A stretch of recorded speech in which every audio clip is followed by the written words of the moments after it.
സഖാക്കളെ, സുഹൃത്തുക്കളെ, ഒരു രാജ്യത്തിൻ്റെ ഏറ്റവും പ്രധാനപ്പെട്ട നയങ്ങൾ ഏതൊക്കെയാണെന്ന് ചോദിച്ചാൽ അതിലാദ്യം പറയേണ്ടത് വിദ്യാഭ്യാസ നയമാണ് എന്നാണ്. ആ രാജ്യത്തിലെ ജനങ്ങളെ ഭരണകൂടം എങ്ങോട്ട് കൊണ്ടുപോകുന്നു എന്ന് വ്യക്തമാകുന്നത് അതിൻ്റെ വിദ്യാഭ്യാസ നയത്തിലൂടെയാണ്. അതുകൊണ്ട് രാജ്യത്തെ സംബന്ധിച്ച് ഏറ്റവും പ്രധാനപ്പെട്ട നയം വിദ്യാഭ്യാസ നയമാണ്.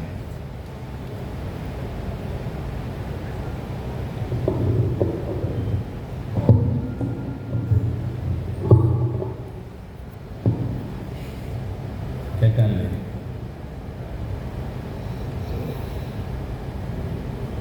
അപ്പോൾ ഞാൻ പറഞ്ഞത് വിദ്യാഭ്യാസ നയം ഒരു രാഷ്ട്രത്തെ സംബന്ധിച്ച് വളരെ വളരെ വളരെ പ്രധാനപ്പെട്ടതാണ്. ആ വിദ്യാഭ്യാസ നയം അടുത്ത ഒരു നയവുമായി വളരെയധികം ബന്ധപ്പെട്ട് കിടക്കുകയാണ്. അത് സാമ്പത്തിക നയമാണ്. ഇന്ത്യയെ സംബന്ധിച്ച് രണ്ട് NEPകൾ, ന്യൂ ഇക്കണോമിക് പോളിസിയും ന്യൂ എഡ്യൂക്കേഷൻ പോളിസിയും, രണ്ട് നയങ്ങൾ പരസ്പര ബന്ധിതമായിട്ട് കിടക്കുകയാണ്. 1991 ന്യൂ ഇക്കണോമിക് പോളിസി ആരംഭിച്ചത്. അന്ന് ഇന്ത്യയെ നയിച്ചിരുന്നത് ഇന്ത്യൻ നാഷണൽ കോൺഗ്രസ്സാണ്. 2020 ഈ നാട്ടിലെ ജനങ്ങളോടൊന്നും ചർച്ച ചെയ്തതായി ലോക്സഭ പോലും ചർച്ച ചെയ്യാതെ സുപ്രധാനമായ രണ്ടാമത്തെ നയം നടപ്പിലാക്കി. അതാണ് ന്യൂ എഡ്യൂക്കേഷൻ പോളിസി, പുതിയ വിദ്യാഭ്യാസ നയം. ഇത് രണ്ടും പലതരത്തിലും പരസ്പരം ബന്ധപ്പെട്ട് കിടക്കുകയാണ്. അതിൻ്റെ മൗലികമായ ബന്ധങ്ങൾ എന്ന ഒരു വിഷയം തന്നെ പഠിക്കപ്പെടേണ്ടതാണ്. വ്യത്യസ്തമായ ഒന്നാണ് എന്ന് കരുതരുത്. നവലിബറൽ നയങ്ങൾ ഉയർത്തിക്കൊണ്ടുവന്ന ഫിനാൻസ് ക്യാപിറ്റലിൻ്റെ താല്പര്യങ്ങളും അതിലൂടെ വളർന്നു വന്ന വർഗീയതയുടെ താല്പര്യങ്ങളും പിന്നെ വളർന്നു വരുന്ന നവ ഫാസിസ്റ്റ് താല്പര്യങ്ങളും പരസ്പര ബന്ധിതമാണ്. അതുകൊണ്ട് ആഴത്തിൽ ആ വിഷയം അക്കാദമിക്കായിട്ട് പഠിക്കണമെന്നുണ്ടെങ്കിൽ നവലിബറൽ നയങ്ങളും ദേശീയ വിദ്യാഭ്യാസ നയവും ചേർത്ത് പഠിക്കണം. അതിനുള്ള ശ്രമം ഞാനിപ്പോൾ നടത്തുന്നില്ല, പക്ഷേ അത് വളരെ വളരെ പ്രധാനപ്പെട്ടതാണ്. നമ്മുടെ രാജ്യത്തിൻ്റെ സമസ്ത സാധ്യതകളും ഇല്ലാതാക്കുന്നത് ഈ രണ്ട് നയങ്ങളാണ്. നമ്മുടെ രാജ്യം ലോകത്ത് അറിയപ്പെടുന്നത് ഒരു വലിയ സാമ്പത്തിക ശക്തിയായിട്ടല്ല, ഒരു വലിയ സൈനിക ശക്തിയായിട്ടും അല്ല. പക്ഷേ നമ്മുടെ രാജ്യത്തെ ലോകം ആദരിക്കുന്നുണ്ട്. Doctor D.K. കൃഷ്ണമേനോനും ജവഹർലാൽ നെഹ്റുവൊക്കെ ഐക്യരാഷ്ട്ര സംഘടനയുടെ നടുത്തലങ്ങളിൽ സംസാരിക്കാൻ എഴുന്നേൽക്കുമ്പോൾ ലോകരാജ്യങ്ങൾ സീറ്റിൽ നിന്നൊന്ന് എഴുന്നേറ്റിരുന്ന് അത് കേൾക്കും. അതിൻ്റെ കാരണം ഞാൻ നേരത്തെ പറഞ്ഞത് വലിയ സൈനിക ശക്തിയോ സാമ്പത്തിക ശക്തിയോ ഒന്നുമായിട്ടല്ല, മറിച്ച് മറ്റൊരു രാജ്യത്തിനും അവകാശപ്പെടാൻ കഴിയാത്ത ഒരു ശക്തി നമുക്കുണ്ട് എന്നുള്ളതാണ്. അത് മറ്റൊന്നുമല്ല, മതനിരപേക്ഷ സംസ്കാരമാണ്. ഉദാത്തമായ മാനവികതയിൽ ഊന്നി നിൽക്കുന്ന ആ സംസ്കാരം മറ്റൊരു രാജ്യത്തിനും ഇത്ര കണ്ടും അവകാശപ്പെടാൻ പറ്റാത്തതാണ്. അതാണ് യഥാർത്ഥത്തിൽ ഇന്ത്യയുടെ ശക്തി. ഇന്ത്യയെ ഒരുമിച്ച് നിർത്തുന്നതും ഇന്ത്യയെ മുന്നോട്ട് കൊണ്ടുപോകുന്നതും ഇന്ത്യയെ ഇന്ത്യയാക്കുന്നതും മതനിരപേക്ഷ സംസ്കാരമാണ്. ആ സംസ്കാരത്തെ അപ്പാടെ അങ്ങനെ തന്നെ നിർത്തിക്കൊണ്ട് നവഫാസിസത്തിന് കടന്നു വരാൻ കഴിയില്ല എന്ന് ഫാസിസ്റ്റുകൾ തിരിച്ചറിയുകയാണ്. അതുകൊണ്ട് അതിനെ അപനിർമ്മിക്കാൻ, അതിനെ ഇല്ലാതാക്കാൻ വലിയ ശ്രമം വർഗീയ ശക്തികൾ നടത്തിക്കൊണ്ടിരിക്കുകയാണ്. പല വഴികളും അവർ ഉപയോഗിക്കുന്നുണ്ട്. പക്ഷേ നമ്മുടെ വിഷയത്തിലേക്ക് വരുമ്പോൾ അതിൽ ഏറ്റവും പ്രധാനപ്പെട്ടത് ഏതാണ് എന്ന ചോദ്യം പ്രസക്തമാകും. നമ്മുടെ രാജ്യത്തിൻ്റെ എല്ലാമായ മതനിരപേക്ഷ സംസ്കാരത്തെ അപനിർമ്മിക്കാൻ ഫാസിസം ഉപയോഗിക്കുന്നത് ദേവാലയങ്ങളെയല്ല വിദ്യാലയങ്ങളെയാണ് എന്നുള്ളത് വളരെ വളരെ പ്രധാനപ്പെട്ടത്. ഒരു സംസ്കാരത്തിൻ്റെ അടിവേരിറക്കുവാൻ വിദ്യാലയങ്ങളിൽ ശ്രദ്ധിച്ചാൽ മതിയെന്ന് ഫാസിസം തിരിച്ചറിയുന്നു. ആദ്യമായിട്ടല്ല, ജർമ്മനിയിൽ പണ്ട്, അതിനു മുമ്പ് ഇറ്റലിയിൽ ഇത് പ്രയോഗിച്ചിട്ടുള്ളതാണ്. അപ്പോൾ ഫാസിസത്തിന് കടന്നു വരാൻ ഏറ്റവും വലിയ തടസ്സം മതനിരപേക്ഷ സംസ്കാരം. ഫാസിസത്തിന് ഒന്നിനെ മാത്രമേ ഭയമുള്ളൂ. കായിക ശക്തിയെ ഭയമില്ല, സാമ്പത്തിക ശക്തിയെ ഭയമില്ല. ഫാസിസത്തിന് ഭയമുള്ളത് ജ്ഞാനത്തെ മാത്രമാണ്. ജ്ഞാനത്തെയാണ് അവർ ഭയക്കുന്നത്. അതുകൊണ്ട് ജ്ഞാനോത്പാദനത്തെ അവർ തടയും. അവർക്ക് വേണ്ട ജ്ഞാനോത്പാദനം അവർ നടത്തും. അങ്ങനെ ജ്ഞാനോത്പാദന രംഗത്ത് മൂർത്തമായി ഇടപെട്ടുകൊണ്ട്, ദൃശ്യമായി ഇടപെട്ടുകൊണ്ട്, ദേവാലയങ്ങൾക്കപ്പുറം വിദ്യാലയങ്ങളിൽ സൂക്ഷ്മതലത്തിൽ ഇടപെടുകയാണ് RSS വർഗീയ ശക്തി. അതിൻ്റെ പ്രതിഫലനമാണ് ദേശീയ വിദ്യാഭ്യാസ നയം. അതുകൊണ്ട് അവരുടെ ശ്രദ്ധ വിദ്യാലയങ്ങളിലാണ് എന്നതാണ് ഫോക്കസ് പോയിന്റ്. അതുകൊണ്ട് വിദ്യാലയങ്ങളിൽ പ്രതിരോധ പ്രവർത്തനങ്ങൾ വളർന്നു വരണം, ആശയപരമായി. അതാണ് മതനിരപേക്ഷതയുടെ നിലനിൽപ്പിനുള്ള ഏറ്റവും പ്രധാനപ്പെട്ട വഴി. അതുകൊണ്ട് ഒരു പോയിന്റ് ഞാൻ പറയുന്നത്, മതനിരപേക്ഷതയെ അപനർമ്മിക്കാൻ വിദ്യാലയങ്ങളെയാണ് RSS ഉപയോഗിക്കുക. അങ്ങനെ ഉപയോഗിക്കുമ്പോൾ നമ്മൾ എങ്ങോട്ട് പോകും എന്നൊരു ചോദ്യം ഉണ്ടാകും. നോക്കൂ, ലോകം പുതിയൊരു ദിശയിലേക്ക് പോയിക്കൊണ്ടിരിക്കുകയാണ്. സാങ്കേതിക വിദ്യ വളരുന്നു, ജ്ഞാനോത്പാദനം വർദ്ധിക്കുന്നു, പലതരത്തിലുള്ള മാറ്റങ്ങൾ നടന്നുകൊണ്ടിരിക്കുകയാണ് പോസിറ്റീവായിട്ട്. അതുകൊണ്ട് ലോകം ജ്ഞാന സമ്പദ് വ്യവസ്ഥയിലേക്ക് കുതിക്കുന്നു എന്ന് വേണമെങ്കിൽ ആലങ്കാരികമല്ലാതെ പറയാം. ലോകം ജ്ഞാന സമ്പദ് വ്യവസ്ഥയിലേക്ക് കുതിക്കുന്നു എന്ന് പറഞ്ഞാൽ അതിൻ്റെ അർത്ഥം എന്താണ്? ഗ്ലോബലായിട്ടുള്ള ഈ ന്യൂ ലിബറൽ പോളിസിയുടെ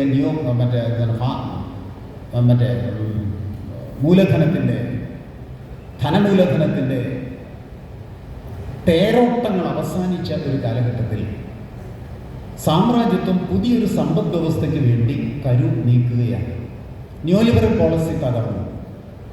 ഇനി അതിലൂടെ ഫിനാൻസ് ക്യാപിറ്റലിൻ്റെ ആധിപത്യത്തിലൂടെ ലോകത്തിൻ്റെ ആധിപത്യം നിലനിർത്താൻ കഴിയില്ല എന്ന് അവർ മനസ്സിലാക്കുന്നു. ട്രംപിൻ്റെ ഇടപെടലൊക്കെ അതിൻ്റെ ഭാഗമാണ്. അത്രമാത്രം ഞാൻ സൂചിപ്പിക്കുന്നുള്ളൂ. ന്യൂ ലിബറൽ പോളിസി തകർന്നു. അത് തകർന്നു എന്ന് രേഖപ്പെടുത്തുന്ന ജോസഫ് സ്റ്റിഗ്ലിറ്റ്സ് എന്ന ന്യൂ ലിബറൽ പോളിസിയുടെ വക്താവും പ്രയോക്താവും അദ്ദേഹം പറയുകയാണ്. അദ്ദേഹത്തിൻ്റെ പുസ്തകത്തിൽ, പുതിയ പുസ്തകം ദ റോഡ് ടു ഫ്രീഡം എന്നുള്ളതാണ്. 2024 സ്റ്റിഗ്ലിറ്റ്സ് എഴുതിയ പുസ്തകത്തിൻ്റെ പേരാണ് ദ റോഡ് ടു ഫ്രീഡം. അതിൽ പറഞ്ഞിരിക്കുന്നു, ആഗോള സാമ്പത്തിക നയം തകർന്നു, സാമ്രാജ്യത്വ സാമ്പത്തിക നയം തകർന്നു. അതുകൊണ്ട് ഇനി ആധിപത്യത്തിന് ഫിനാൻസ് ക്യാപിറ്റലിലൂടെ പറ്റില്ല എന്ന് സാമ്രാജ്യത്വം തിരിച്ചറിഞ്ഞു. ഇതിനു മുമ്പ് അവരുടെ മുദ്രാവാക്യം globalisation is nothing but dictatorship of the finance capital എന്നാണ് പറഞ്ഞത്. ധനമൂലധനത്തിൻ്റെ സർവാധിപത്യമാണ് ആഗോളവൽക്കരണം. അത് പൊളിഞ്ഞു. ഇനി ആധിപത്യത്തിന് എന്താ വഴി എന്ന് ചിന്തിക്കുമ്പോഴാണ് പുതിയ ഈ സമ്പദ് വ്യവസ്ഥ അവർ സ്വപ്നം കാണുന്നത്. അത് ജ്ഞാന സമ്പദ് വ്യവസ്ഥയാണ്, നോളജ് ഇക്കോണമിയാണ്. അതുകൊണ്ട് ജ്ഞാനോത്പാദനത്തിൻ്റെ വലിയ സാധ്യതകളെ തുറന്നു ഇടുകയാണ്. അങ്ങനെ ജ്ഞാനോത്പാദനത്തിൻ്റെ ഒരു തലം വരുമ്പോൾ അറിവ് പ്രധാനപ്പെട്ട ചൂഷണ ഉപകരണമായിട്ട് മാറും എന്ന് നമ്മൾ കാണുകയാണ്.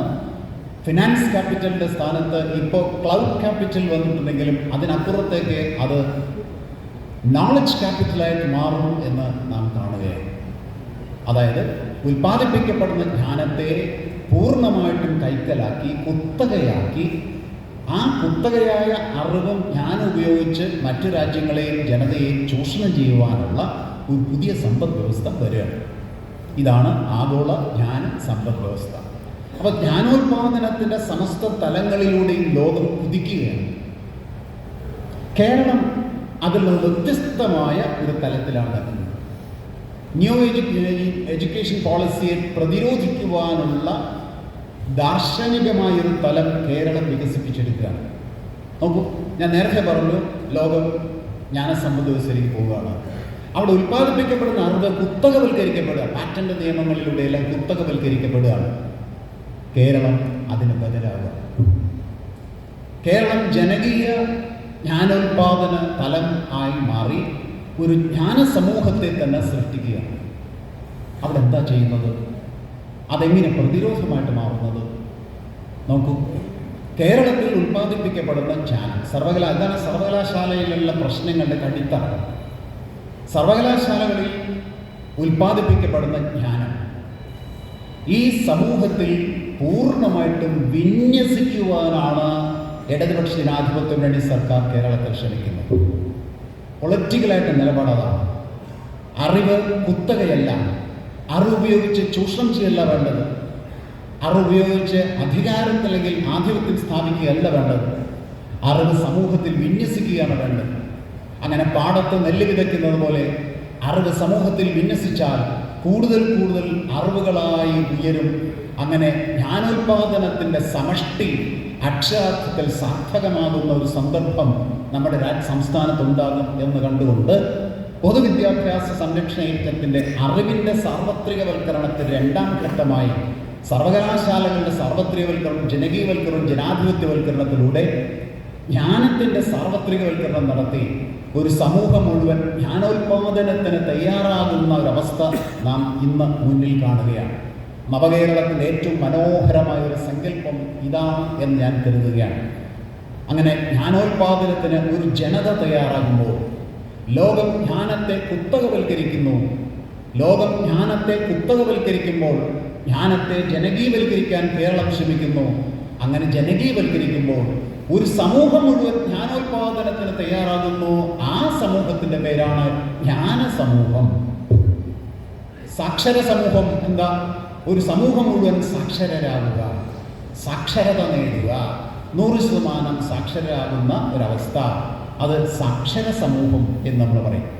ഇവിടെ വിജ്ഞാന സമൂഹം അല്ലെങ്കിൽ ജ്ഞാന സമൂഹം കുറച്ചുകൂടി നല്ലതാണ്. ജ്ഞാന സമൂഹം എന്ന് പറയുന്നത് ഒരു സമൂഹം മുഴുവൻ അറിവിൻ്റെ സാർവത്രികവൽക്കരണത്തിലൂടെ ജ്ഞാനോൽപാദനത്തിന് തയ്യാറാകുന്നു എന്നാണ്. അതാണ് യഥാർത്ഥത്തിൽ കേരളം. അതിനെയാണ് ഞാൻ പറഞ്ഞത്, കേരളം ജനകീയ ജ്ഞാനോൽപാദന തലത്തിലേക്ക് പോകുന്നു. രണ്ട് ജ്ഞാനോൽപാദനമാണ് കണ്ടത്. ഒന്ന് ആഗോളതലത്തിൽ, രണ്ട് കേരളത്തിൽ. ഇന്ത്യയിൽ NEP അനുസരിച്ച്, ന്യൂ എഡ്യൂക്കേഷൻ പോളിസി അനുസരിച്ച് മറ്റൊരു ജ്ഞാനതലം ഇന്ത്യൻ ജനതയ്ക്ക് ഉയർന്നു വരാൻ പോവുകയാണ്. അത് മറ്റൊന്നുമല്ല, വരേണ്യ ജ്ഞാന തലം ആണ്. ഇതെല്ലാം ചേർത്ത് വെച്ചാൽ നമുക്ക് പറയാം, ലോകം അതിവേഗം പ്രതിലോമകരമായ ഒരു ജ്ഞാന സമ്പദ് വ്യവസ്ഥയിലേക്ക് കുതിക്കുമ്പോൾ, കേരളം ജനകീയ ജ്ഞാനോൽപാദനത്തിലേക്ക് അടുക്കുമ്പോൾ, ഇന്ത്യ വരേണ്യ ജ്ഞാന മണ്ഡലത്തിലേക്ക് അടുക്കുന്നു എന്നുള്ളതാണ് ഇപ്പോൾ നമുക്ക് NEPയെ കേന്ദ്രീകരിച്ച് ജ്ഞാനസങ്കല്പവുമായി പറയാനുള്ള ഏറ്റവും പ്രധാനപ്പെട്ട കാര്യം. എവിടെ പോകും, എവിടെ എത്തും ഇന്ത്യൻ ജനത? ഇന്ത്യൻ ജനതയുടെ ഭാവി എന്താണ്? ഇന്ത്യൻ ഗവേഷണം ഏത് തരത്തിലാകും? ഇത് വളരെ ലളിതമായിട്ട് മനസ്സിലാക്കാവുന്നതേ ഉള്ളൂ. വരേണ്യ ജ്ഞാനത്തെക്കുറിച്ച് ഞാൻ പിന്നീട് പറയും. എങ്കിലും അത്തരത്തിലുള്ള ഒരു വരേണ്യ ജ്ഞാനോൽപാദന സാധ്യതയുള്ള ഒരു സമൂഹമായി ഇന്ത്യ മാറുമ്പോൾ, ആഗോളതലത്തിൽ ജ്ഞാനമണ്ഡലത്തിൽ ഇന്ത്യ എവിടെ നിൽക്കും? ആഗോളതലത്തിലെ ധൈഷണിക ചർച്ചകളിൽ, ധൈഷണിക ഇടപെടലുകളിൽ, ധൈഷണിക അന്തരീക്ഷങ്ങളിൽ ഇന്ത്യ എവിടെയാവും? ഇത് ഇന്ത്യൻ ജനത വളരെ സൂക്ഷ്മമായി വിലയിരുത്തേണ്ടതാണ്. ഇന്ത്യൻ ജനത എങ്ങോട്ട് പോകും? ആറ്റം കണ്ടുപിടിക്കപ്പെട്ടിട്ടുണ്ട്, ശരി, കണാദൻ അത് കണ്ടെത്തിയിട്ടുണ്ട്, ആയിക്കോട്ടെ. ഗ്രീക്ക് ഫിലോസഫിയിൽ നിൽക്കുന്നുണ്ട്, ആയിക്കോട്ടെ. അവിടെ നിൽക്കുന്നു എന്നുള്ളിടത്ത് നിന്ന് അത് മാറി മാറി മാറി ഒരു കണത്തെ പോലും നിരവധി കഷ്ണങ്ങളായിട്ട് മുറിച്ചു വെച്ചിരിക്കുന്ന ആധുനിക കാലത്ത് അവിടേക്കുള്ള മാറ്റത്തിൽ ഇന്ത്യയുടെ സംഭാവന എന്താണ്? ഇന്ത്യയുടെ കോൺട്രിബ്യൂഷൻ എന്താണ്?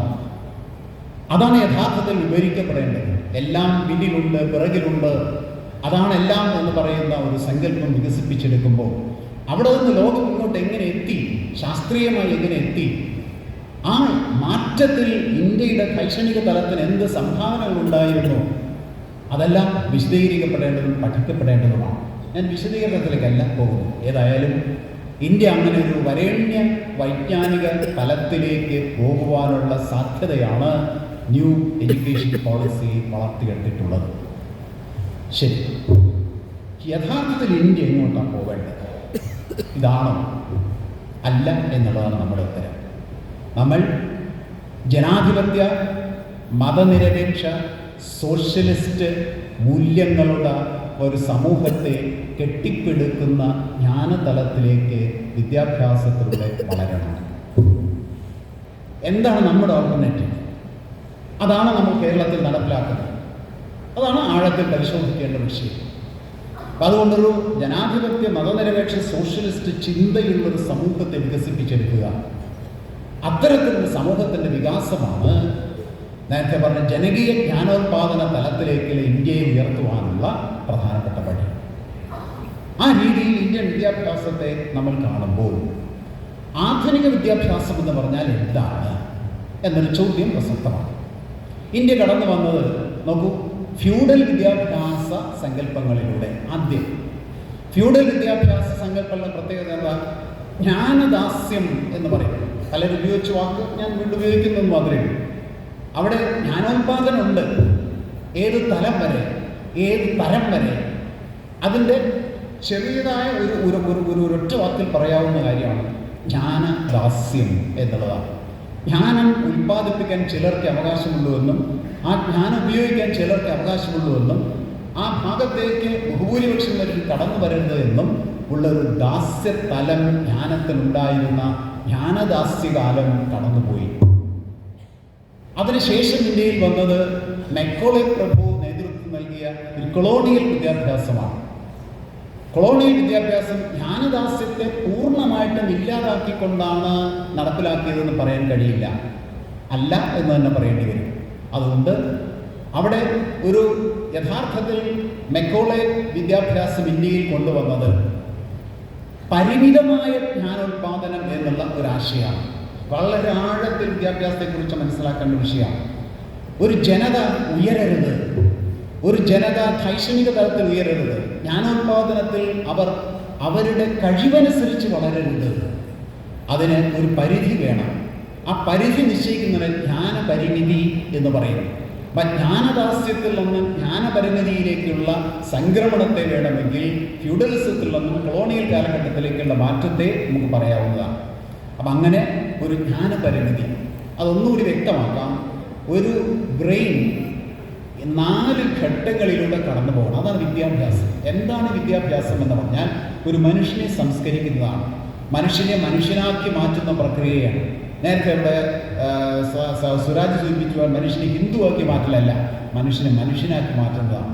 സംസ്കാരത്തിൻ്റെ അടിത്തറ വിദ്യാഭ്യാസമാണ്, വികസനത്തിൻ്റെ അടിത്തറ വിദ്യാഭ്യാസമാണ്. അതിൽ 4 ഘട്ടങ്ങളുണ്ട്. 4 ഘട്ടങ്ങൾ. ആദ്യത്തേത് വിവരമാണ്, ഇൻഫർമേഷൻ. രണ്ടാമത്തേത് അറിവാണ്, നോളജ്. മൂന്നാമത്തേത് വിജ്ഞാനമാണ്, വിശേഷാൽ അറിവ്. 4 ജ്ഞാനമാണ്, വിസ്ഡം. ഈ 4 ഘട്ടത്തിലൂടെ ഇവിടെ ഇരിക്കുന്നതല്ല, ഈ ലോകത്തുള്ള മുഴുവൻ മനുഷ്യൻ്റെ സ്പീഷീസ് കടന്നു വരാനുള്ള പൊട്ടൻഷ്യലുണ്ട്. യഥാർത്ഥ വിദ്യാഭ്യാസം ഇതാണ്. വിമോചനത്തിൻ്റെ ശാസ്ത്രമാണ് വിദ്യാഭ്യാസം എന്ന് ഓലോഫർ പറയുന്നത് അതാണ്. ഗ്രാംഷി പറഞ്ഞു ഞാൻ പിന്നീട് പറയാം. ഇതൊക്കെ ഈ പറയുന്ന 4 തലങ്ങളിലൂടെ മനുഷ്യനെ കടത്തിക്കൊണ്ടുപോകണമെന്നുള്ളതാണ്. ഞാൻ ഒന്നുകൂടി പറയാം. 1 ഇൻഫർമേഷൻ, വിവരം. 2 അറിവ്, നോളജ്. പലപ്പോഴും വിവരവും അറിവും പരസ്പര പൂരകമായ അല്ലെങ്കിൽ പര്യായ പദങ്ങളൊക്കെ ആയിട്ടാണ് ഉപയോഗിക്കാറ്. അല്ല, വ്യത്യസ്തമാണ്. വിവരങ്ങളുടെ സഞ്ചയം അല്ല അറിവ്. വിവരം കൂട്ടിവെച്ചാൽ അറിവാവില്ല. അറിവിൻ്റെ സഞ്ചയമല്ല വിജ്ഞാനം, വിജ്ഞാനത്തിൻ്റെ സഞ്ചയമല്ല ജ്ഞാനം. ഇത് വളരെ വളരെ പ്രസക്തമാണ്. വിദ്യാഭ്യാസത്തിൻ്റെ ശാസ്ത്രം ഇതാണ്. എന്താണ് വിദ്യാഭ്യാസം കൊണ്ട് ഉദ്ദേശിക്കുന്നത്? ഇതിനകത്ത് കിടക്കുക.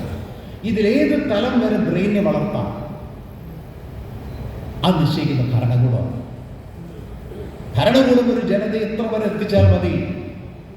അതാണ് ഗ്രാംഷി പറഞ്ഞത്, ഭരണകൂടം ഉൽപ്പാദിപ്പിക്കുന്ന ആശയങ്ങൾ വിദ്യാഭ്യാസത്തിലൂടെ സമൂഹ മധ്യത്തിലെത്തിച്ച് സമൂഹത്തെ ഭരണകൂടത്തോടൊപ്പം നിർത്തുക. ഗ്രാംഷി പറഞ്ഞതാണ് എത്ര മനോഹരമായിട്ട് എത്ര വർഷം മുമ്പ് പറഞ്ഞു. ഭരണകൂടം ഉൽപ്പാദിപ്പിക്കുന്ന ആശയങ്ങൾ, അതാണ് അവിടെ നേരത്തെ സൂചിപ്പിച്ചത്, സമൂഹ മധ്യത്തിൽ വിദ്യാഭ്യാസത്തിലൂടെയാണ് എത്തിക്കുന്നത്. എന്നിട്ട് ആ സമൂഹ മനസ്സിനെ ഭരണകൂടത്തോട് ഒപ്പം നിർത്തുക. അൽത്തൂസർ പറഞ്ഞത് തന്നെയാണ്, നിലനിൽക്കുന്ന ചൂഷണ വ്യവസ്ഥയെ പ്രകൃതി നിയമം പോലെ ശരിയാണ് എന്ന് തോന്നിപ്പിക്കുന്ന ഒരു സമൂഹത്തിന് പ്രകൃതി നിയമമാണ് മുതലാളിത്ത നിയമമെന്ന് തോന്നിപ്പിക്കുന്ന രീതിയിലുള്ള വിദ്യാഭ്യാസത്തെ കരുപിടിപ്പിക്കാൻ കഴിയും. അതോടെ മുതലാളിത്തത്തിന് അനുകൂലമായ ഒരു മനസ്സ് ഉൽപ്പാദിപ്പിക്കപ്പെട്ടു വരും, മുതലാളിത്തം നിലനിൽക്കും. അപ്പം അതുകൊണ്ട് അതിൻ്റെ ഓരോ ഘട്ടങ്ങളും വളരെ സൂക്ഷ്മമായി ശ്രദ്ധിക്കണം. വിവരത്തെ അറിവാക്കി മാറ്റുന്നത് വിദ്യാഭ്യാസത്തിൻ്റെ പ്രത്യേക രീതിശാസ്ത്രമാണ്. അതായത് അറിവ് വിവരത്തിൽ നിന്ന് ഉൽപ്പാദിപ്പിക്കപ്പെട്ടതാണ്, നിർമ്മിക്കപ്പെട്ടതാണ്. ആ നിർമ്മിക്കുന്നതിലാണ് ബ്രെയിനിൻ്റെ ഇടപെടൽ കിടക്കുന്നത്. അതങ്ങനെ പെഡഗോജിയായിട്ട് ബന്ധപ്പെട്ട് പ്യോർ വിദ്യാഭ്യാസത്തിൻ്റെ സാങ്കേതിക ശാസ്ത്രമാണ്. അതൊക്കെ ഇപ്പോൾ ഞാൻ പോകുന്നില്ല, പഠന ക്ലാസ് അല്ല, അതുകൊണ്ട് ഞാൻ അങ്ങോട്ട് പോകുന്നില്ല. ഏതായാലും ഈ മാറ്റം വിവരത്തിൻ്റെ സഞ്ചയമല്ല അറിവ്, അറിവിൻ്റെ സഞ്ചയമല്ല മറ്റേ വിജ്ഞാനം, അതിൻ്റെ സഞ്ചയമല്ല ജ്ഞാനം. ഇതുകൊണ്ട് ഇതിൽ എവിടെ നിൽക്കണം എന്ന് തീരുമാനിക്കുന്നത് ഭരണകൂടമാണ്. അവിടെ കൊളോണിയൽ ഭരണകൂടം തീരുമാനിക്കുന്നു. നോക്കൂ, കൊളോണിയൽ ഭരണകൂടം തീരുമാനിക്കുന്നു. ഇന്ത്യൻ ബ്രെയിൻ അങ്ങനെ ജ്ഞാന തലത്തിലേക്കൊന്നും ഉയരേണ്ടതില്ല. അതുകൊണ്ടാണ് പരിമിതമായ ജ്ഞാനം എന്ന് പറയുന്നത്. എന്തിനാ ഉയരണത്? എന്തിനാ പഠിക്കുന്നത്? ഇംഗ്ലീഷ് താല്പര്യങ്ങളും സംസ്കാരവും ശരിയാണ് എന്ന് തോന്നാനും, ബ്രിട്ടീഷ് ഭരണത്തോടുകൂടി ജനങ്ങളുടെ മനസ്സ് ചേർന്ന് നിൽക്കാനും, ബ്രിട്ടീഷുകാർക്ക് ആവശ്യമുള്ള തൊഴിലാളികളെ ഇവിടെ വളർത്തിയെടുക്കാനും, അങ്ങനെ ബ്രിട്ടീഷ് ഭരണത്തിന് പിന്തുണ നൽകുന്ന, ബൗദ്ധികമായും കായികമായും പിന്തുണ നൽകുന്ന ഒരു ജനതയെ വളർത്തിയെടുക്കുവാനുള്ള ഒരു ബൗദ്ധികോൽപാദന രീതിശാസ്ത്രമാണ് ബ്രിട്ടീഷുകാരുടെ മെക്കോളെ മിനിറ്റ്സിലൂടെ നടപ്പിലാക്കിയത് എന്ന് പറഞ്ഞതിൻ്റെ അർത്ഥം. അത്തരത്തിൽ പരിമിതപ്പെട്ട് വിദ്യാഭ്യാസത്തെ നിലനിർത്തുകയാണ്. അതാണ് രണ്ടാമത്തെ ഘട്ടം. മൂന്നാമത്തെ ഘട്ടം ഇന്ത്യ സ്വാതന്ത്ര്യം നേടിയ ശേഷം. 49-ലുണ്ടായിരുന്ന ഉന്നത വിദ്യാഭ്യാസ കമ്മീഷൻ, പിന്നീട് 60-കളിൽ ഉണ്ടായിരുന്ന കോത്താരി കമ്മീഷൻ, അങ്ങനെ അതൊക്കെ പോട്ടെ, അതെല്ലാം ചുരുക്കി മാത്രം പറയാം. അവിടെ എല്ലാം ഞാൻ നേരത്തെ പറഞ്ഞ മതനിരപേക്ഷ ജനാധിപത്യ സോഷ്യലിസ്റ്റ് മനസ്സിനെ ഉണർത്തിയെടുക്കുവാനുള്ള ശ്രമമാണ്. അവരെന്താ വേണ്ടത്? ആ പ്രക്രിയയിൽ വേണ്ടത് ഫ്യൂഡൽ വിദ്യാഭ്യാസത്തിൻ്റെ ജ്ഞാനസങ്കല്പങ്ങളെയും കൊളോണിയൽ വിദ്യാഭ്യാസത്തിൻ്റെ ജ്ഞാനസങ്കല്പങ്ങളെയും അപനിർമ്മിക്കുക എന്നുള്ളതാണ്. ഇതാണ് ആധുനിക വിദ്യാഭ്യാസം. ആധുനിക വിദ്യാഭ്യാസത്തിൻ്റെ ശാസ്ത്രീയമായ ലക്ഷ്യം ഫ്യൂഡൽ വിദ്യാഭ്യാസത്തിൻ്റെ ജ്ഞാനസങ്കല്പങ്ങളെയും കൊളോണിയൽ വിദ്യാഭ്യാസത്തിൻ്റെ ജ്ഞാനസങ്കല്പങ്ങളെയും ഇല്ലാതാക്കിക്കൊണ്ട് പുതിയൊരു ജ്ഞാനസങ്കല്പത്തെ വികസിപ്പിച്ചെടുക്കുക എന്നുള്ളതാണ്. ആ ജ്ഞാനസങ്കല്പത്തിൻ്റെ വിദ്യാഭ്യാസ രീതിശാസ്ത്രത്തിന് അതിൻ്റേതായ കരിക്കുലവും സിലബസും പാഠ്യപദ്ധതിയും പെഡഗോജിയും പാഠപുസ്തകവും ഉണ്ടാവണം. ഒരു സർക്കാർ അതിൻ്റെ പോളിസി എടുക്കുന്നതാണ് ഒരു പാഠപുസ്തകത്തിൻ്റെ ആദ്യഘട്ടം. പോളിസിയാണ് ഏറ്റവും പ്രധാനം. അതാണ് NEP. അതുകൊണ്ട് തന്നെ മനുസ്മൃതിയുടെ കരിക്കുലമാണ്. NEP പോരാ. ഇപ്പോൾ UGC മുന്നോട്ട് വെച്ചിട്ടുള്ള ഈ ലേണിംഗ് ഔട്ട്കം എന്ന് പറയുന്ന ഡ്രാഫ്റ്റ്, ഇത് രണ്ടും മനുസ്മൃതിയുടെ കരിക്കുലങ്ങളാണ്. ആ പോളിസി ഗവൺമെൻറ് എടുത്തിരിക്കുന്നു. നേരത്തെ അവിടെ സൂചിപ്പിച്ചതുപോലെ ഹൈന്ദവ ചിന്തകൾ മനസ്സിൽ ഉയർത്തിക്കൊണ്ടുവന്നുകൊണ്ട് ഒരു ദേശരാഷ്ട്ര സങ്കല്പം, ഒരു മതരാഷ്ട്ര സങ്കല്പം വളർത്തിയെടുത്ത് നവഫാസിസത്തിന് ഇവിടെ തേരോട്ടത്തിനുള്ള അവസരം ഉണ്ടാക്കുക എന്നുള്ളത്. അത്തരത്തിൽ ഒരു ലക്ഷ്യം വന്നപ്പോൾ ആ പോളിസി ആദ്യം വരേണ്ടത് കരിക്കുലത്തിലേക്കാണ്. കരിക്കുലത്തിൽ നിന്നും അത് പിന്നീട് വരുന്നത് സിലബസിലേക്കാണ്. സിലബസിൽ നിന്നും പിന്നീട് വരുന്നത് പിന്നെ പാഠ്യപദ്ധതിയിലേക്കാണ്. പാഠ്യപദ്ധതിയിൽ നിന്നും അത് പെഡഗോജിയിലൂടെ പാഠപുസ്തകത്തിലേക്ക് വരികയാണ്. അപ്പോൾ പോളിസി പാഠപുസ്തകത്തിലെത്തി. പോളിസി പാഠപുസ്തകത്തിലെത്തുന്നത് എങ്ങനെയാണ് എന്ന് അതിൻ്റെ റൂട്ട് ഞാൻ വിശദീകരിച്ചു. ഇങ്ങനെ പാഠപുസ്തകത്തിലെത്തുകയാണ്. അപ്പോൾ പാഠപുസ്തകത്തിൽ ഈ സർക്കാരിൻ്റെ പോളിസി വളരെ വ്യക്തമായി പ്രതിഫലിച്ചു കാണാം. ഒരു രാജ്യത്തിൻ്റെ വിവിധ വശങ്ങളിൽ നിന്നൊരു 10 പാഠപുസ്തകം ഇവിടെ കൊണ്ടുവന്നാൽ ഏത് രാജ്യത്തിൻ്റെയാണെന്ന് പറയേണ്ട, ആ പാഠപുസ്തകം നോക്കിക്കഴിഞ്ഞാൽ ഞാൻ പറയാം അവിടുത്തെ അധികാരത്തിൻ്റെ വർഗഘടന എന്താണ്. വളരെ സിമ്പിളാണ്, വെരി സിമ്പിൾ. പാഠപുസ്തകത്തിൽ ഇത് റിഫ്ലക്റ്റ് ചെയ്യണം. പാഠപുസ്തകം എന്ന് പറയുന്നത് ഞാൻ നേരത്തെ പറഞ്ഞ പോളിസിയുടെ ഒരു റിഫ്ലക്ഷൻ ആണ്. ഈ വഴിയിലൂടെയാണ് അത് വരുന്നത്. അപ്പം ഈ വഴി ഓരോന്നിനും വളരെ സൂക്ഷ്മമായ വിശകലനം വേണ്ടി വരും. അത് കൃത്യമായി താഴെയെത്താൻ ആ വിശകലനം നടത്തിയിട്ടാണ് NEP ഉണ്ടാക്കിയിരിക്കുന്നത്. അങ്ങനെ ഭരണകൂടത്തിൻ്റെ ഈ വിദ്യാഭ്യാസ നയം 3 തരത്തിലുണ്ട്. ഞാൻ ചുരുക്കി മാത്രം പറയണം. 3 തരത്തിലുണ്ട്. 1 സാമ്പ്രദായിക വിദ്യാഭ്യാസം, 2 പ്രതിലോമ വിദ്യാഭ്യാസം, 3 പുരോഗമന വിദ്യാഭ്യാസം. ഇങ്ങനെ 3 എണ്ണമാണ്. അതിൽ സാമ്പ്രദായിക വിദ്യാഭ്യാസം എന്ന് പറയുന്നത് മനുഷ്യ മനസ്സിനെ നിലനിൽക്കുന്ന വ്യവസ്ഥയോട് ചേർത്ത് നിർത്തി നിലനിൽക്കുന്ന വ്യവസ്ഥയാണ് ശരി എന്ന ചിന്ത ഉൽപ്പാദിപ്പിക്കുക. അങ്ങനെ പുതിയ തലമുറയിൽ നിലനിൽക്കുന്ന വ്യവസ്ഥ മാറാതെ നിലനിൽക്കുന്ന വ്യവസ്ഥയെ നിലനിർത്തുവാനുള്ള സംസ്കാരവും ആശയവും ഉണ്ടാവുക. ഇതാണ് വലതുപക്ഷ വിദ്യാഭ്യാസ രാഷ്ട്രീയം. വലതുപക്ഷത്തിന് നിലനിൽക്കുന്ന ചൂഷണ വ്യവസ്ഥ നിലനിൽക്കണം. ചൂഷണാധിഷ്ഠിതമായൊരു സമ്പദ് വ്യവസ്ഥ നിലനിന്നാലേ വലതുപക്ഷ രാഷ്ട്രീയം നിലനിൽക്കുന്നു എന്നുള്ളതുകൊണ്ട് ആ ആശയം വിദ്യാഭ്യാസത്തിലൂടെ ഉൽപ്പാദിപ്പിക്കുകയാണ്. ആ പാഠപുസ്തകങ്ങൾ അത്തരത്തിലായിരിക്കും, അവരുടെ പാഠ്യപദ്ധതി അത്തരത്തിലായിരിക്കും, അവരുടെ മറ്റേ പെഡഗോജി അത്തരത്തിലായിരിക്കും. 1-2 ഉദാഹരണം സമയമുണ്ടെങ്കിൽ ഞാൻ പറയാം. പക്ഷേ ഇതാണ് എൻ്റെ തിയറി. അപ്പോൾ സാമ്പ്രദായിക വിദ്യാഭ്യാസം വലതുപക്ഷ വിദ്യാഭ്യാസമാണ്, വലതുപക്ഷ വിദ്യാഭ്യാസം സാമ്പ്രദായിക വിദ്യാഭ്യാസമാണ്. നിലനിൽക്കുന്ന വ്യവസ്ഥയോട് മനസ്സിനെ ചേർത്ത് നിർത്തുക. ഇതാണ് ശരി. വരേണ്ട വിദ്യാഭ്യാസം അല്ലെങ്കിൽ പ്രതിലോമ വിദ്യാഭ്യാസം. നിലനിൽക്കുന്ന വ്യവസ്ഥയെ പിറകോട്ട് കൊണ്ടുപോയി ഇതിനു മുമ്പുണ്ടായിരുന്ന ഒരു വ്യവസ്ഥയുടെ യുക്തിയാണ് ശരി എന്ന് ബോധ്യപ്പെടുത്തി വരേണ്യ യുക്തിയെ മനസ്സിൽ പ്രതിഷ്ഠിക്കുക. ഇതാണ് വരേണ്യ യുക്തി ഉൽപ്പാദിപ്പിക്കുന്ന പ്രതിലോമ വിദ്യാഭ്യാസം. പ്രതിലോമ വിദ്യാഭ്യാസത്തിലൂടെ വരേണ്യ യുക്തിയിലേക്കാണ് സമൂഹ മനസ്സ് പോകുക. വേറൊരു ഭാഷ. അപ്പോൾ സമൂഹ മനസ്സിനെ എവിടേക്ക് എത്തിക്കാൻ നമ്മൾ ഉദ്ദേശിക്കുന്നു? വരേണ്യ യുക്തിയിലേക്ക് എത്തിക്കാൻ ഉദ്ദേശിക്കുന്നു. അതാണ് ന്യൂ എഡ്യൂക്കേഷൻ പോളിസി. അതിലൂടെ പ്രതിലോമ വിദ്യാഭ്യാസം NEP-യിലൂടെ നമ്മുടെ രാജ്യത്ത് നടത്തുകയാണ്. ഒരു ഉദാഹരണം സമയമുണ്ടെങ്കിൽ അവർക്ക് വേണ്ടി പറയാം. ഇത് മനസ്സിലാവാം. എത്ര മനോഹരമായിട്ട് ആ മനുഷ്യ മനസ്സിനെ ട്യൂൺ ചെയ്യുന്നത് നോക്കിക്കോളൂ. ഡാർവിൻ്റെ പരിണാമ സിദ്ധാന്തം പഠിക്കണ്ട, ഒന്നും ചെയ്തില്ല, വളരെ സിമ്പിളായിട്ട് അങ്ങോട്ട് മാറ്റി ഗവേഷണം ചെയ്തെടുത്ത് മാറ്റിയതാണ്. ഞാൻ ഈ പറഞ്ഞുകൊണ്ട് ചേർന്ന് നിൽക്കുന്നുണ്ടോ എന്ന് നോക്കിക്കോളൂ. ഡാർവിൻ്റെ പരിണാമ സിദ്ധാന്തം പഠിക്കണ്ട, അതിനൊരു ലോജിക്ക് അവർ പറഞ്ഞു. വളരെ ബുദ്ധിമുട്ടുള്ള, മനുഷ്യർക്ക് പെട്ടെന്ന് മനസ്സിലാക്കാൻ പറ്റാത്ത ഇത്രയും ആഴമുള്ള വിഷയം കുട്ടികൾ പഠിക്കണ്ട, അവർക്ക് മാർക്ക് കിട്ടാനുള്ള ബുദ്ധിമുട്ടാണ്. അതിൻ്റെ തൽക്കാലം അത് മാറ്റി വയ്ക്കും. It's very simple. വളരെ ലളിതമായിട്ടുള്ള ഒരു സമീപനത്തിലൂടെ അതെല്ലാം മാറ്റി. എന്തിനാണ് ചെയ്യുന്നത്? ഹലോ, എന്തിനാണ് ചെയ്യുന്നത്? ഞാൻ നേരത്തെ പറഞ്ഞത് ഇതുമായിട്ട് എന്താ ബന്ധം കേട്ടോ? ജീനോമിക്സ് എന്ന് പറയുന്ന ആധുനിക ശാസ്ത്രശാഖ വളർന്നു വരികയാണ്. ജീനാണ് എല്ലാം എന്നും ജീനിൽ നിന്നുള്ള മാറ്റങ്ങളാണ് ഒരു ജീവിയുടെ ചരിത്രത്തിൽ ശരീരത്തിൽ ഉണ്ടാകുന്നത് എന്നും ആധുനിക ജീനോമിക്സ് പഠിപ്പിക്കുകയാണ്. എന്ന് പറഞ്ഞാൽ ഡാർവിൻ്റെ പരിണാമ സിദ്ധാന്തം 100% ശരിയാണ് എന്ന് ആധുനിക ശാസ്ത്രം തെളിയിക്കുന്നു.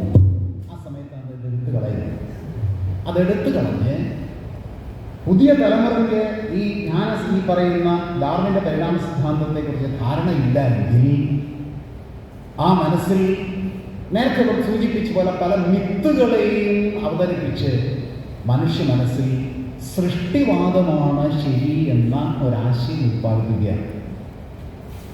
ഇതാണ് അതിൻ്റെ അപകടം. സൃഷ്ടിവാദമാണ് ശരി, പരിണാമവാദമല്ല ശരി. ഇത് വളരെ വളരെ അപകടകരമായ ഒരു നീക്കം. ഒരൊറ്റ പാഠഭാഗം ഡിലീറ്റ് ചെയ്തതിൻ്റെ കാര്യം മാത്രം ഞാൻ പറഞ്ഞു. 64 പാഠഭാഗങ്ങൾ ഇതുപോലെ മാറ്റിയിട്ടുണ്ട്. സമയമില്ലാത്തതുകൊണ്ട് ഒന്നും കൂടി ഞാൻ പറയുന്നത് 64 പറഞ്ഞുതരാം. ഇതെന്തിനാണ് മാറ്റിയത്, എന്താണ് ലക്ഷ്യം, എത്ര നീചമായിട്ടാണ് അത് ചെയ്തു നോക്കുള്ളൂ. ഒരു ശാസ്ത്ര മേഖല അനുനിമിഷം മുന്നോട്ട് പോകുമ്പോൾ ഇന്ത്യൻ ജനതയുടെ മനസ്സിനെ മുന്നോട്ട് പോകുന്ന ശാസ്ത്രശാഖയ്ക്കൊപ്പം ചേർക്കുകയാണോ വേണ്ടത്, അതോ ആ ശാസ്ത്രശാഖയെ മുഴുവൻ നിഷേധിക്കുന്ന സൃഷ്ടിവാദമാണ് ശരി എന്ന ആ ജ്ഞാനസങ്കല്പത്തിലേക്ക് ഇന്ത്യൻ ജനതയെ കൊണ്ടുപോകാണോ വേണ്ടത്? എവിടെ രാജ്യം പുരോഗമിക്കുന്നു എന്ന് പറയുന്നത്? സാമ്പത്തികമായി രാജ്യം അതും പുരോഗമിക്കല്ല, അത് വേറെ വിഷയം ഞാൻ പറയുന്നില്ല. മുന്നോട്ട് ജിനോമിക്സ് പോവാണ്. ജിനോമിക്സിന്റെ ഗവേഷണം അതിന് നിമിഷം വർദ്ധിക്കുകയാണ്.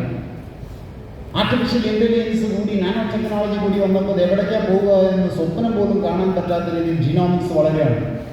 ഇന്ത്യൻ ജനതയുടെ മനസ്സോ സൃഷ്ടിവാദത്തിലേക്ക് പോകുന്നു, പരിണാമവാദത്തിൽ നിന്നും അകലുന്നു, ജീൻ എന്ന സങ്കല്പത്തിൽ അകലുന്നു. അത് സൃഷ്ടിപരമാണ്, സൃഷ്ടിവാദമാണ് എന്ന രീതിയിലേക്ക് പോകുന്നു. ഒരു ജനത എങ്ങോട്ട് പോകുന്നു? ഒരു ജനത മുഴുവൻ ആലോചിക്കേണ്ട വിഷയമാണ്. ഒരു ജനത എങ്ങോട്ടാണ് പോവുക? ഈ പറയുന്ന പഠനത്തിലൂടെ ജനത മുന്നോട്ടോ പിറകോട്ടോ പോവുക. ഒരു ഉദാഹരണം ഒന്നുകൂടി പറയാം, ഒരെണ്ണം കൂടി. പാഠപുസ്തകത്തിൽ എടുത്തു മാറ്റിയ ഏറ്റവും പ്രധാനപ്പെട്ട പീരിയോഡിക് ടേബിൾ, ആവർത്തന പട്ടിക. 118 മൂലകങ്ങളൊക്കെ എവിടെയാണ് വെച്ചേക്കണെന്നൊക്കെ എങ്ങനെയാണ് പഠിക്കുക ഒരു കുട്ടി? എന്തിനാ ഇത്ര ബുദ്ധിമുട്ടിക്കണേ കുട്ടിയെ? അതൊന്ന് മാറ്റിക്കൊള്ളൂ. അതങ്ങെടുത്ത് മാറ്റി. ഹലോ, അതങ്ങെടുത്ത് മാറ്റി. എന്തിനാണ് മാറ്റിയത്? ഞാൻ ഇതുവരെ പറഞ്ഞ തിയറിയും ഇതും തമ്മിൽ ബന്ധമുണ്ടോ എന്ന് നോക്കിക്കോളൂ.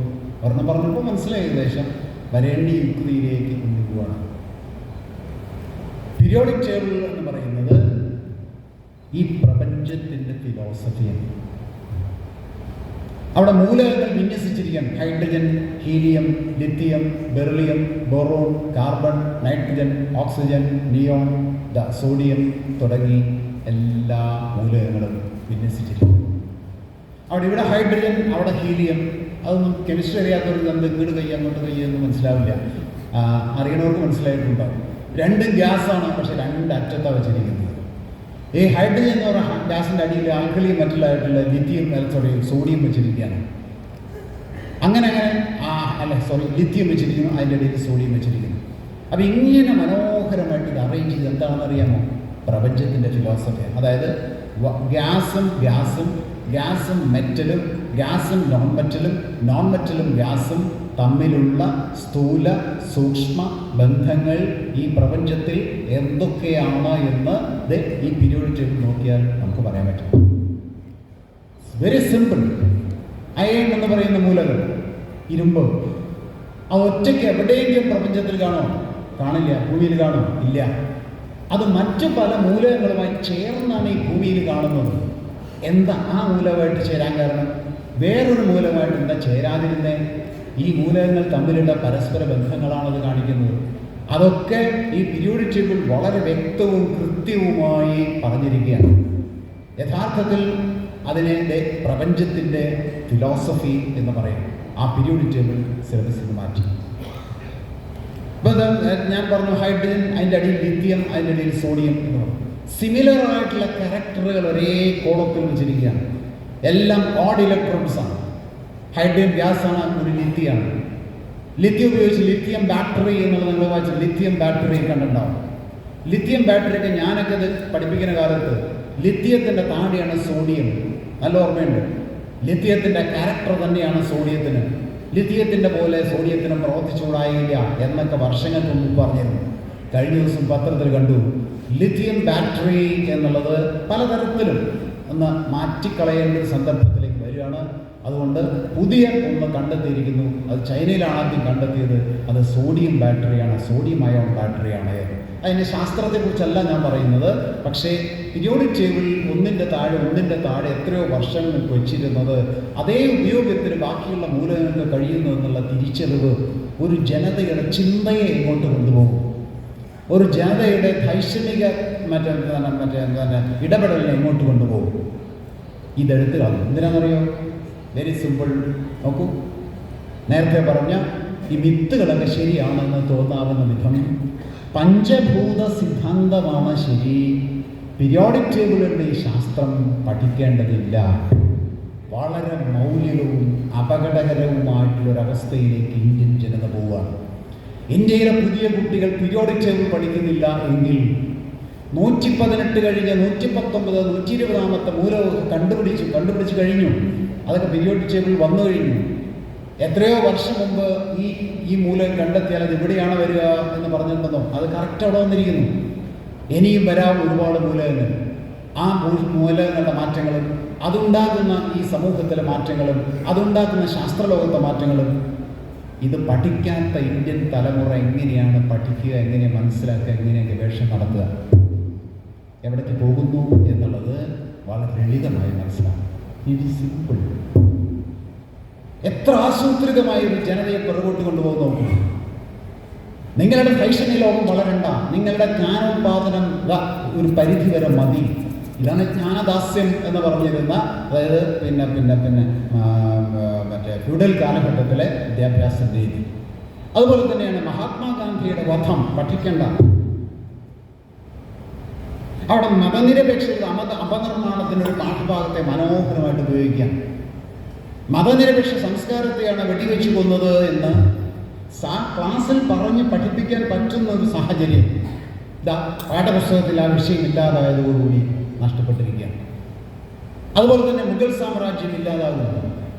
മുഗൾ സാമ്രാജ്യം പഠിക്കുകയേ വേണം. എന്താണ്? ജനാധിപത്യ ബോധത്തിന് ഭംഗം വരുത്തുവാൻ. ജനാധിപത്യം എന്നത് കൃത്യമായി നമ്മുടെ മനസ്സിൽ പൂ പോലും വിരിയണമെങ്കിൽ സത്യസന്ധമായ ചരിത്രം പഠിക്കണം. തിരിച്ചു പറയാം, സത്യസന്ധമായ ചരിത്ര പഠനത്തിലൂടെയാണ് ഒരു വ്യക്തിയിൽ യഥാർത്ഥ ജനാധിപത്യ ബോധം വളർന്നു വരിക. ചരിത്രത്തിൽ എങ്ങനെയാണ് ഓരോ വിഭാഗവും വളർന്നു വന്നത് എന്ന് കൃത്യമായി പഠിച്ച്, വൈവിധ്യമാണെങ്കിൽ അത് ഉൾക്കൊണ്ടുകൊണ്ട്, ആ വൈവിധ്യം ചേർന്ന് നിന്നിരുന്നത് എങ്ങനെയാണ് അത് ഉൾക്കൊണ്ടുകൊണ്ട്, വൈവിധ്യവും അവ തമ്മിലുള്ള പാരസ്പര്യവും പ്രകൃതിയുടെ ബന്ധങ്ങളാണെന്ന് മനസ്സിലാക്കി ജനാധിപത്യ ബോധം വളരാൻ ഇന്ത്യയുടെ കൃത്യമായ ചരിത്രം സത്യസന്ധമായി പഠിക്കണം. തിരിച്ചു പറയാം, ഇന്ത്യയുടെ ചരിത്രം സത്യസന്ധമായി പഠിച്ചാൽ ഇവിടെ ഉൽപ്പാദിപ്പിക്കപ്പെടുക മതനിരപേക്ഷ സംസ്കാരമാണ്. അതുകൊണ്ട് ആ സംസ്കാരം വളർന്നു വരാതിരിക്കാൻ, യഥാർത്ഥ മതനിരപേക്ഷ ചിന്ത വരാതിരിക്കാൻ ഈ പറയുന്ന മുഗൾ സാമ്രാജ്യത്തിനെ കുറിച്ച് പഠിക്കണ്ട എന്ന തീരുമാനമെടുക്കുകയാണ്. ഞാൻ 4 പറഞ്ഞുള്ളൂ. ഞാൻ പറഞ്ഞു എത്ര ഉണ്ടെന്ന് പറഞ്ഞത് 64 പാഠഭാഗങ്ങൾ ഇതുപോലെ നമ്മുടെ കുട്ടികളുടെ മുന്നിൽ നിന്ന് പോയിട്ടുണ്ട്. എത്ര ആസൂത്രിതമാണ് അത് ചെയ്തത് എന്ന് ആലോചിച്ച് നോക്കുക. അതുകൊണ്ട് ന്യൂ എഡ്യൂക്കേഷൻ പോളിസി ഇന്ത്യൻ ജനതയെ പുറകോട്ട് കൊണ്ടുപോയി ഒരു വരേണ്യ യുക്തിയിലേക്ക് എത്തിക്കുന്ന സാഹചര്യം നിലനിൽക്കുകയാണ്. ഇവിടെ കേരളം എടുക്കുന്ന വ്യത്യസ്തമായ ഒരു നിലപാട് ചുരുക്കി മാത്രം. കേരളം ഇതിനെ പ്രതിരോധിക്കാൻ NEP ഇവിടെ നടപ്പിലാക്കില്ല എന്ന് പറഞ്ഞു. Very very good. അതിൽ ഭാഗമാക്കുവാൻ എനിക്കും ഭാഗ്യമുണ്ടായി. പക്ഷേ അതുകൊണ്ട് മാത്രമായില്ല. കേരളത്തിൻ്റെ പെഡഗോജിയും കേരളത്തിൻ്റെ നേരത്തെ ഈ പറഞ്ഞ റൂട്ട്, കരിക്കുലം മുതൽ പാഠപുസ്തകമുള്ള റൂട്ട് ഈ വിദ്യാഭ്യാസത്തെ പ്രതിരോധിക്കുന്നതാകണം. അതാണ് കേരളത്തിൽ നടപ്പിലാക്കുന്നത്. കേരളത്തിൻ്റെ പാഠ്യപദ്ധതി പരിഷ്കരണം, കേരളത്തിൻ്റെ പുതിയ പെഡഗോജിയിലേക്കുള്ള വരവെല്ലാം ഇത് മനസ്സിലാക്കിക്കൊണ്ടുള്ള വളരെ കൃത്യമായ ശാസ്ത്രീയമായതാണ് എന്നും നമ്മൾ തിരിച്ചറിയുന്നു.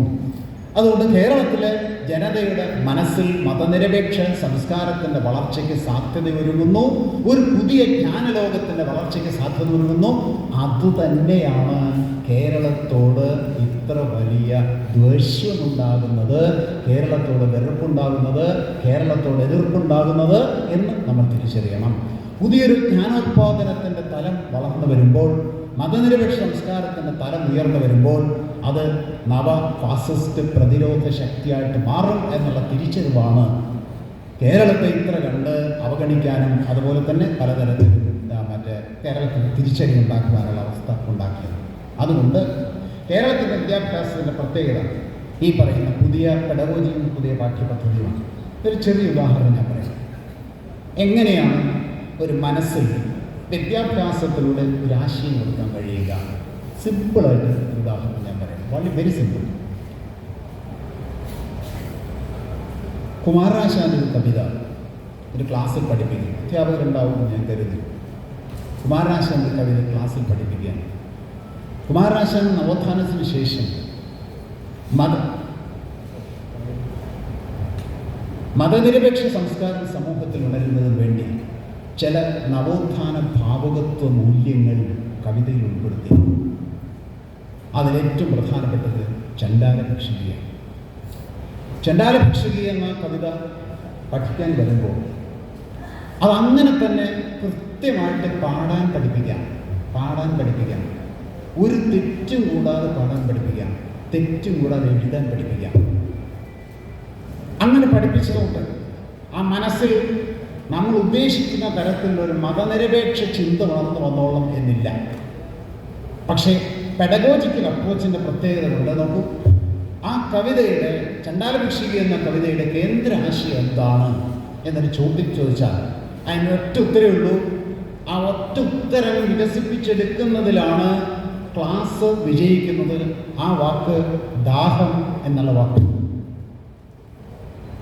ആ വാക്ക് കവി സെലക്ട് ചെയ്തത് ലോകത്തെ ഏറ്റവും വലിയ കാൽപ്പനിക കവി ആരാന്ന് വെച്ചാൽ ഞാൻ ഉത്തരം പറയും കുമാരനാശാനാണ്. ഒരു വാക്ക്, ഒറ്റ വാക്കാണ്, മതനിരപേക്ഷ ആ ഭാവുകത്വം നൽകുന്ന വാക്ക് ദാഹം.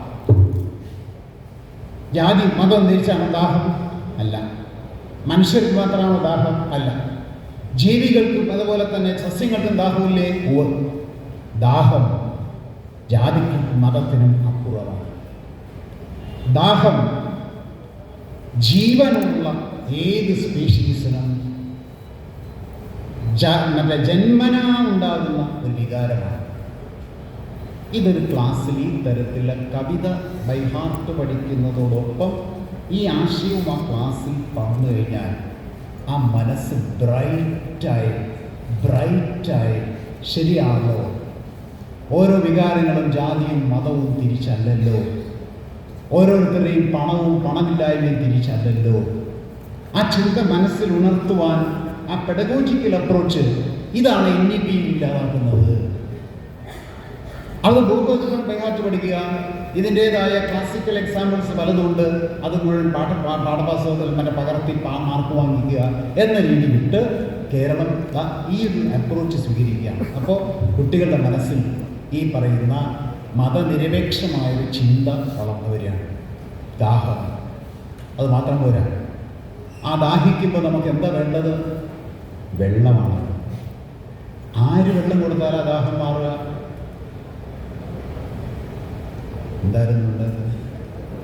ആര് കൊടുത്താലും അങ്ങനെ ചോദിച്ചില്ലെങ്കിൽ മനസ്സങ്ങനെ വളരില്ല. ഇതാണ് വിദ്യാഭ്യാസത്തിൽ ഇടപെടലിൻ്റെ ശാസ്ത്രം.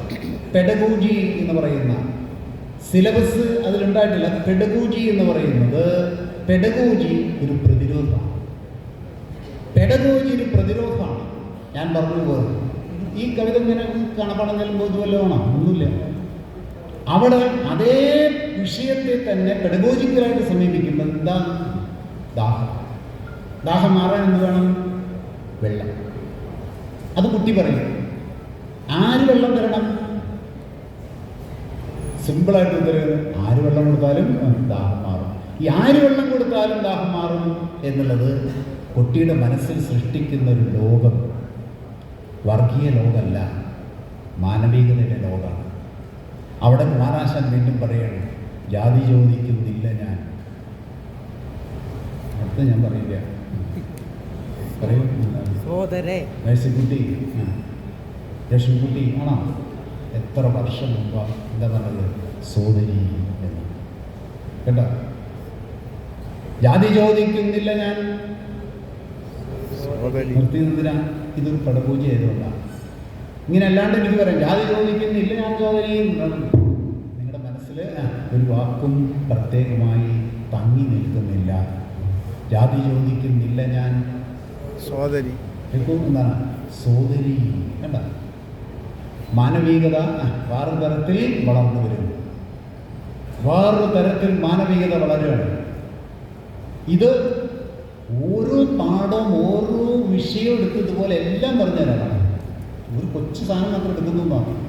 അപ്രോച്ച് എന്നുള്ളത് ശൈക്ഷണിക തലത്തെ വളർത്തുന്നത് എങ്ങനെയാണ്, തൻ്റെ വിവരം അറിവായും അറിവ് വിജ്ഞാനമായും മാറുന്നത് എങ്ങനെ എന്നതിന് ഒരു ഉദാഹരണം ഞാൻ പറഞ്ഞു. ഇവിടെയാണ് കേരളം വ്യത്യസ്തമാകുന്നത്. വളരെ ആഴത്തിൽ മനസ്സിലാക്കേണ്ട ഒന്നാണ് കേരളത്തിൻ്റെ അപ്രോച്ച്. ഇതല്ല ഇടതുപക്ഷ ജനാധിപത്യ മുന്നണി എന്നുള്ള ആ ആശയം, ആ രാഷ്ട്രീയ നേതൃത്വം ഇല്ലാതായാൽ അത് മുഴുവൻ സാമ്പ്രദായിക വിദ്യാഭ്യാസത്തിലേക്കും പ്രതിരോധ വിദ്യാഭ്യാസത്തിലേക്കും പോകും. അപ്പം ജാതി ചോദിക്കുന്നില്ല ഞാൻ എന്ന് പറഞ്ഞത് ഇവിടെ സംവരണം ഏർപ്പെടുത്തുന്നതിന് എത്രയോ വർഷം മുമ്പ് എന്താണ് കുമാരനാശാൻ എഴുതി, ചങ്ങമ്പുഴ ഒരു കവിത എഴുതി. അതെങ്ങനെ പഠിപ്പിക്കാം? മലയപ്പൂലയനാടത്തിൻ മുറ്റത്ത് മഴ വന്ന നാളൊരു വാഴ നട്ടു. ഇങ്ങനെ പഠിച്ചൂടെ? എന്താ പിന്നാണ്ടിരിക്കുന്നത്? പഠിച്ചൂടെ? മലയപ്പൂലയനാടത്തിൻ മുറ്റത്ത് മഴ വന്ന നാളൊരു വാഴ നട്ടു. പഠിക്കണം കേട്ടോ, നാളെ കൃത്യമായിട്ട് പറഞ്ഞു ചൊല്ലണം കേട്ടോ, ചൊല്ലി പരീക്ഷയ്ക്ക് എഴുതണം കേട്ടോ, എഴുതി. ആ കുട്ടിക്ക് നല്ലൊരു കവിത എന്താണ് കേട്ടു, നല്ലത്. ഇത് തന്നെ ഞാൻ പഠിപ്പിക്കാം, ഇത് തന്നെ തിരിച്ചു പഠിക്കാം. എന്തെങ്കിലും മാറ്റം ഉണ്ടാവുമോ എന്നൊന്ന് നോക്കി ഞാൻ നിർത്തിക്കൊള്ളാം. മലയപ്പൂലയന പറയടുത്ത് വന്ന് മാടത്തിൻ മുറ്റത്ത്. മാടം മാടം ബംഗ്ലാവല്ലേ? കേട്ടില്ല? കൊട്ടാരല്ലേ? വീടല്ലേ? മലയപ്പുലയിന് മാത്രം പറയൂ, പറയൂ. വീടല്ല, കൊട്ടാരമല്ല, ബംഗ്ലാവല്ല, മാടം. അവിടെ ആ വാക്ക് പ്രൊജക്റ്റ് ചെയ്തുകൊണ്ടിട്ടുള്ള പാഠ്യപദ്ധതി അല്ലെങ്കിൽ അതിൻ്റെതായ പെഡഗോജിക്കൽ സമീപനം സമൂഹത്തിൽ ഒരു വിഭാഗത്തിൽ മാത്രം എന്താണ് വീട് ഇല്ല അല്ലെങ്കിൽ മാടമാണ് എന്നും അത് ശരിയല്ല എന്നുള്ള ചിന്ത മനസ്സിൽ ഉയർത്തിക്കൊണ്ടുവരാൻ കഴിയും. ഒരേ കവിത തന്നെ, ഒരേ വിഷയം തന്നെ എങ്ങനെ പഠിപ്പിക്കും എന്നുള്ളതനുസരിച്ച് അറിവിൻ്റെ വിജ്ഞാനത്തിൻ്റെ തലം വ്യത്യസ്തമായിരിക്കും. അപ്പോൾ അറിവ് യഥാർത്ഥത്തിൽ ആ വിഷയത്തെക്കുറിച്ചുള്ള പുതിയ അറിവുണ്ടാവുകയാണ്. മലയപ്പുലയിന് മാത്രം മാടം, തമ്പുരാനോ കൊട്ടാരം. അപ്പോൾ തമ്പുരാന് കൊട്ടാരം, മലയപ്പുലയിന് മാടവും. എങ്ങനെ കവിത തുടങ്ങുകയാണ്. അങ്ങനെ വന്ന് കായ എന്താണ് മൂക്കണു, പഴുക്കുന്നു, തമ്പുരാൻ വരുന്നു, വെട്ടിക്കൊണ്ടുപോകുന്നു, അച്ഛന്മാർ മക്കള് കരയുന്നു, വിലപിക്കുന്നു. അവസാനം അതിന് മുമ്പ് വേണ്ടത് ഇതിനെല്ലാം, അതിന് കവിത അറിയണ്ടല്ലേ, കുഴപ്പമില്ല. ഇതിനെല്ലാം പകരം വീട്ടാതിരിക്കുമോ പതിതരെ പിൻപുറക്കാം. അവിടെ ഒരു വലിയ ആഹ്വാനം, അവിടെ സിസ്റ്റത്തോടുള്ള പറയൂ ഒരു ഒരു ഒരു ഒരു എന്താണ് എതിർപ്പ് വരികയാണ്. ഇതാണ് പുരോഗമന വിദ്യാഭ്യാസം. ഞാൻ അത് പറയാൻ വേണ്ടിയാ പറഞ്ഞു. രണ്ടെണ്ണം ഞാൻ പറഞ്ഞു. പുരോഗമന വിദ്യാഭ്യാസം സിമ്പിളാണ്. നിലനിൽക്കുന്ന വ്യവസ്ഥയോട് വിമർശനമുള്ള മനസ്സിനെ ഉൽപ്പാദിപ്പിക്കുക. നിലനിൽക്കുന്ന വ്യവസ്ഥയോട് വിമർശനമുള്ള മനസ്സിനെ ഉൽപ്പാദിപ്പിച്ച് നിലനിൽക്കുന്ന വ്യവസ്ഥയെ മാറ്റി, ചൂഷണാധിഷ്ഠിതമായ വ്യവസ്ഥയെ മാറ്റി, പ്രതിലോമ വ്യവസ്ഥയെ മാറ്റി പുരോഗമന വ്യവസ്ഥ സൃഷ്ടിക്കാനുള്ള മനസ്സുൽപ്പാദിപ്പിക്കുന്നതാണ് പുരോഗമന വിദ്യാഭ്യാസം. വിദ്യാഭ്യാസത്തിൻ്റെ രീതിശാസ്ത്രം വളരെ വളരെ പ്രധാനപ്പെട്ടതാണ് എന്ന് ശ്രദ്ധിച്ചവർക്ക് മനസ്സിലായിട്ടാണ്. അപ്പോൾ പുരോഗമന വിദ്യാഭ്യാസം നിലനിൽക്കുന്ന വ്യവസ്ഥയോട് വിമർശനമുണ്ടാക്കുന്ന വിദ്യാഭ്യാസമാണ്. ആ വിമർശനമുണ്ടാക്കണമെങ്കിൽ വിഷയങ്ങളെ വിമർശനാത്മകമായി കാണണം. വിമർശനാത്മകമായി കാണണമെങ്കിൽ വിമർശനാത്മകമായിട്ടുള്ള ബോധനശാസ്ത്രം വേണം, ബോധന രീതി വേണം. പിന്നെ ക്രിട്ടിക്കൽ പെഡഗോജി എന്നൊക്കെ പറയുന്ന വിമർശനാത്മക ബോധനശാസ്ത്രം എന്ന് പറയുന്നത് ആധുനിക വിദ്യാഭ്യാസത്തിൻ്റെ, പുരോഗമന വിദ്യാഭ്യാസത്തിൻ്റെ ഏറ്റവും പ്രധാനപ്പെട്ട ഉപകരണമാണ്. ആ വിദ്യാഭ്യാസ പെഡഗോജി ഉപയോഗിച്ച്, ആ ബോധനശാസ്ത്രം ഉപയോഗിച്ച് കുട്ടിയുടെ മനസ്സിൽ നിലനിൽക്കുന്ന ചൂഷണ വ്യവസ്ഥയെ വിമർശിക്കുന്ന മനസ്സ്, അന്ധവിശ്വാസത്തെ വിമർശിക്കുന്ന മനസ്സ് അത് ഉൽപ്പാദിപ്പിച്ചാലേ അന്ധവിശ്വാസം മാറ്റി ശാസ്ത്രബോധമുണ്ടാക്കണമെന്ന ആ ചിന്തയോട് മനസ്സ് ചേർന്ന് നിൽക്കുകയുള്ളൂ. അങ്ങനെ പുതിയൊരു സമൂഹം, അന്ധവിശ്വാസം ഇല്ലാത്ത സമൂഹം ഉയർന്നു വരികയുള്ളൂ. ആ അവസ്ഥയിലാണ് വർഗീയതയെ പ്രതിരോധിക്കുവാൻ കഴിയുക, പുരോഗമന ചിന്തയെ ഉൾക്കൊള്ളുവാൻ കഴിയുക, മതനിരപേക്ഷതയെ ഉൾക്കൊള്ളുവാൻ കഴിയുക. അതുകൊണ്ട് വിദ്യാഭ്യാസത്തിൽ ഒരേ വിഷയം തന്നെ എങ്ങനെ പഠിപ്പിക്കുന്നു എന്നതനുസരിച്ച് മനസ്സിൽ പുതിയ പുതിയ അറിവുകൾ ഉത്പാദിപ്പിക്കപ്പെടും. ആ അറിവുകളാണ് സമൂഹത്തിൽ ഗുണകരമായ അറിവുകളായിട്ട് മാറുന്നത്. അതുകൊണ്ട് ന്യൂ എഡ്യൂക്കേഷൻ പോളിസി എന്ന നവ വിദ്യാഭ്യാസ നയം പ്രതിലോമ വിദ്യാഭ്യാസ നയമാണ്, മനുസ്മൃതിയുടെ കരിക്കുലമാണ്. അതിനെ പ്രതിരോധിക്കുവാൻ പുരോഗമന വിദ്യാഭ്യാസം എന്ന കേരളത്തിൻ്റെ വിദ്യാഭ്യാസ നയം തന്നെ വേണം എന്ന് മാത്രം പറഞ്ഞുകൊണ്ട് നിർത്തുന്നു. അഭിപ്രായം.